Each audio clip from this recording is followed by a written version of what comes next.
Welcome. आज हम prepositions पढ़ेंगे, लेकिन कौन सी वाली?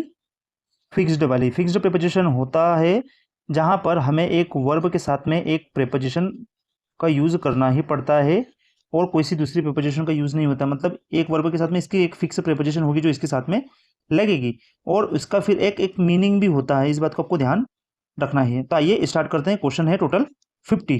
ठीक है, वीडियो को लास्ट तक जरूर देखें। क्वेश्चन पहला, ही इज एडिक्टेड कॉफी। तो एडिक्टेड के बाद में ऐसी कौन सी प्रेपोजिशन है जो फिक्स है? तो आंसर क्या है इसका? टू है। अब क्यों है तो इसके बारे में समझेंगे। इसका हिंदी मीनिंग होता है कि लड़का जो है वो आदती हो गया है। इसका मतलब क्या होता है? आदती। आदती मतलब जरूरत से ज्यादा पीना।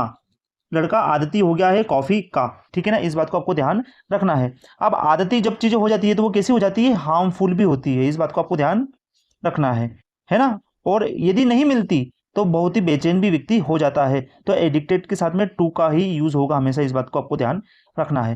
क्लियर? एक्सप्लेनेशन में भी वही चीज लिखी हुई है जो मैंने आपको बताई। आगे बढ़ते हैं। सेकंड वाला, I am afraid spiders. Afraid के साथ में ऑफ का यूज किया जाता है। ये जब दोनों वर्ड साथ में आते हैं तो इसका मतलब क्या होता है? डरना। तो यहाँ पे क्या मतलब हो रहा है कि ये जो आय है वो डरता है किससे? मकड़ियों से। तो अफ्रेड के साथ में हमेशा ऑफ का ही यूज होगा और यदि ऑफ का यूज होता है तो उसका मतलब क्या हो जाता है? डरना। अब किस चीज से डरना? तो स्पाइडर्स से डरना, है ना। जो भी यहाँ पर लिखा हो उससे डरना। तो ये व्यक्ति जो है ये स्पाइडर्स से डरता है। ठीक है ना। इस एक्सप्लेनेशन में भी यही चीज बात लिखी हुई है कि अफ्रेड ऑफ को फॉलो करता है, जिसका मतलब क्या हो जाता है? Feeling of fear. ठीक है, आगे बढ़ते हैं। तीसरा वाला देखते हैं। She is accused theft. Accused के साथ में हमेशा ऑफ का यूज किया जाता है। जब अक्यूज्ड का मतलब क्या होता है? आरोपी। ठीक है, तो यहां पे बोला जा रहा है कि she is accused of theft. यह चोरी करने की आरोपी है। मतलब इस लड़की ने चोरी की है। तो आपको जब अक्यूज्ड वर्ड का यूज करना है तो उसके साथ में ऑफ का हमेशा यूज होगा। इस बात को ध्यान रखना। ठीक है ना, तभी आप इंग्लिश बढ़िया तरीके से कर पाओगे और फिक्स प्रिपोजिशन को समझ पाओगे। अक्यूज्ड के साथ में ऑफ का ही यूज होता है। ठीक है, एक्सप्लेनेशन में भी वही चीज लिखी हुई है कि अक्यूज्ड जो शब्द है वो ऑफ के साथ में ही आता है।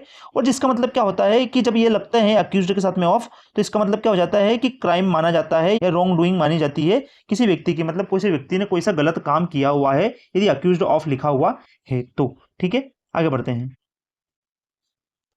फोर्थ वाला देखते हैं। We all agree the proposal. Agree के बहुत सारे वर्ड आते हैं। एग्री के साथ में विद भी आता है, एग्री के साथ में ऑन भी आता है। दोनों का मतलब क्या होता है देखते हैं।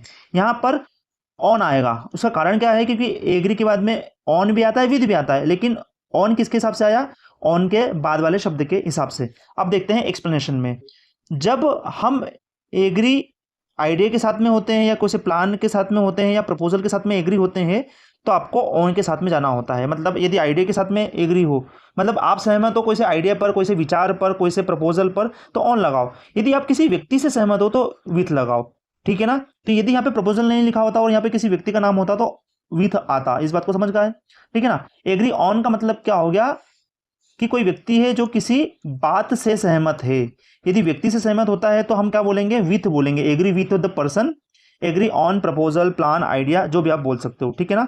तो ऑन के बाद में आपको कोई सी सोच की बात करनी पड़ेगी, कोई सी बात की बात करनी पड़ेगी। और एग्री के बाद में विथ आता है तो इंसान की बात होती है। ठीक है, आगे बढ़ते हैं।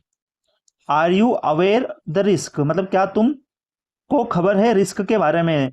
ये हिंदी में मतलब हुआ। तो अवेयर के साथ में ऑफ का यूज होता है। इस बात को ध्यान रखना। और जैसे ही अवेयर के साथ में ऑफ का यूज होगा, अवेयर का मतलब क्या होता है?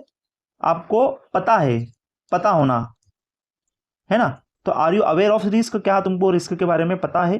ठीक है ना। तो अवेयर के साथ में हमेशा ऑफ का ही यूज होता है और जिसका मतलब क्या हो जाता है कि थोड़ा बहुत जानकारी होना होने वाली सिचुएशन के बारे में जो आगे होगी। इसलिए क्वेश्चन में पूछा गया है कि are you aware of the risk, क्या तुमको पता है कि रिस्क क्या होने वाला है? ठीक है, तो आज हमने टोटल 5 क्वेश्चंस को समझा जो फिक्स्ड प्रीपोजिशन के हैं। ऐसे 50 क्वेश्चन टोटल करेंगे।